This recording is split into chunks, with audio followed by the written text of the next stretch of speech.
Ya, ini sudah seharusnya memang GP Ansor Banser harus memang pasang badan di samping pemerintah ya, dalam rangka apa membentengi NKRI ini sebagaimana sejarah berdirinya organisasi ini. Pemerintah ke depan mempunyai mimpi mulia menuju Indonesia Emas 2045. Ini akan mengganggu ikhtiar kita untuk memajukan Indonesia. GP Ansor dan jutaan kader Banser se-Indonesia siap bersama pemerintah memberantas kelompok-kelompok yang merongrong kedaulatan bangsa tugasnya.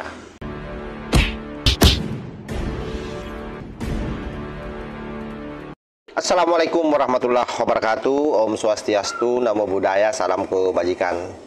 Akhirnya Satkornas Banser Ansor turun gunung juga terkait dengan adanya pawai ex HTI di beberapa daerah di Indonesia. Salah satunya yang paling mencolok adalah di Surabaya.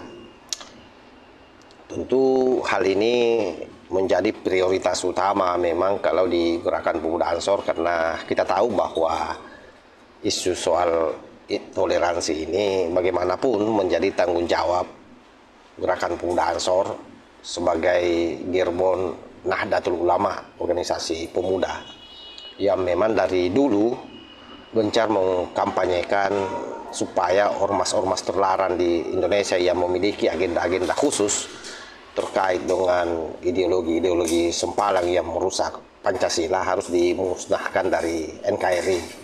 Hal ini dilansir dari media online, di mana judulnya di situ organisasi terlarang HTI muncul lagi, Ansor Banser desak pemerintah bertindak tegas. Ya memang, dengan seharusnya pemerintah tak kala SKB 3 Menteri pada tahun 2017 yang lalu dikeluarkan, itu harus dikawal dengan baik.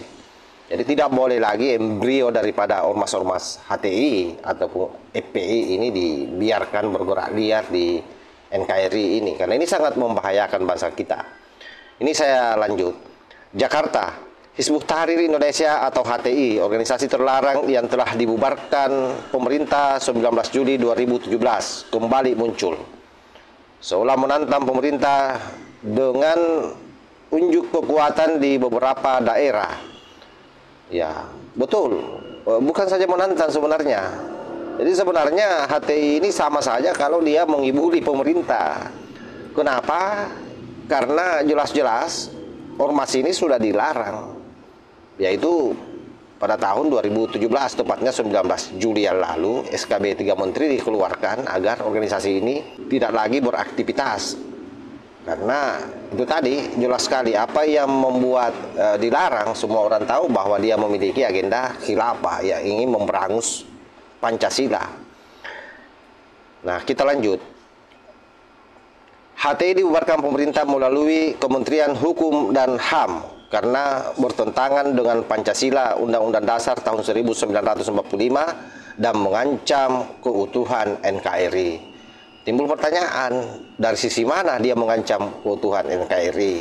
Bukankah mereka adalah anak-anak bangsa? Ya dari ideologi yang dia bawa.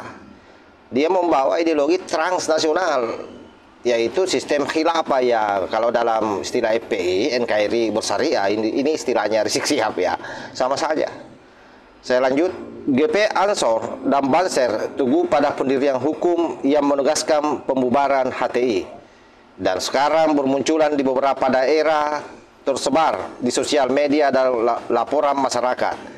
Ini menjadi alarm bahaya yang mengancam keberagaman kita.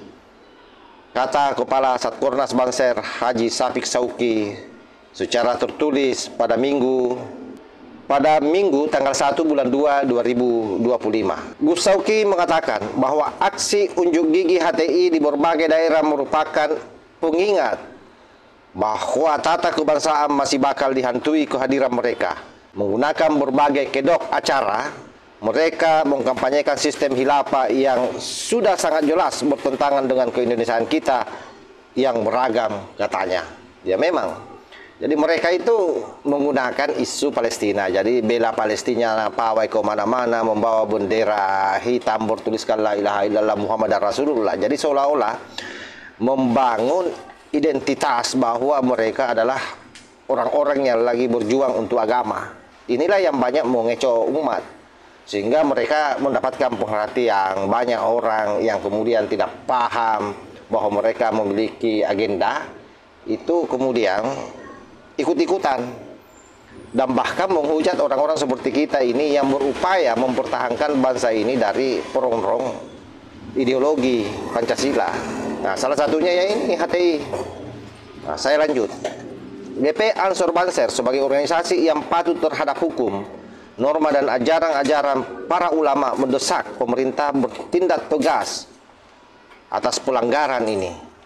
Ya, memang kita berharap melalui kepemimpinan Pak Prabowo ini bagaimana mengamankan kebijakan yang sudah dibuat oleh Pak Jokowi, sebagaimana yang saya bacakan di atas tadi bahwa tahun 2017 yang lalu organisasi ini sudah dilarang. Seharusnya apapun aktivitas organisasi ini dipantau secara terus-menerus, apalagi kan gampang dikenali dengan spanduk-spanduk yang dia bentang, dengan bendera-bendera yang dia bawa, dengan slogan-slogan khilafah yang dia teriakkan.